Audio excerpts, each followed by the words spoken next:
पार्थ पवारांकडून 1800 कोटींच्या जागेची 300 कोटींमध्ये खरेदी। Stamp duty म्हणून केवळ 500 रुपये भरले। अंबादास दानवेंचा पार्थ पवारांवर आरोप।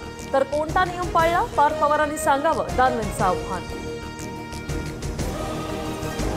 कोणतंही चुकीचं काम किंवा घोटाळा केला नाही, अंबादास दानवेंच्या आरोपांनंतर पार्थ पवार यांचं स्पष्टीकरण। तर अधिकची माहिती देण्यास पार्थ पवार यांचा नकार। अजित पवारांनी पत्रकारांशी बोलणं टाळलं। कथित पुणे जमीन खरेदी प्रकरणात अंबादास दानवेंचा पार्थ पवारांवर आरोप। आपण मराठी अमराठी करत राहणार आणि यांची मुलं जमिनी लाटून बंगले बांधणार। पुण्यातील कथित जमीन खरेदी प्रकरणावरून उद्धव ठाकरेंचा निशाणा। पुणे जमीन प्रकरणात तहसीलदार सूर्यकांत येवलेंसह दुय्यम निबंधकांचं तात्काळ निलंबन। तर पुणे प्रकरणाशी संबंधित सर्वांवर कारवाई होणार, सूत्रांची माहिती।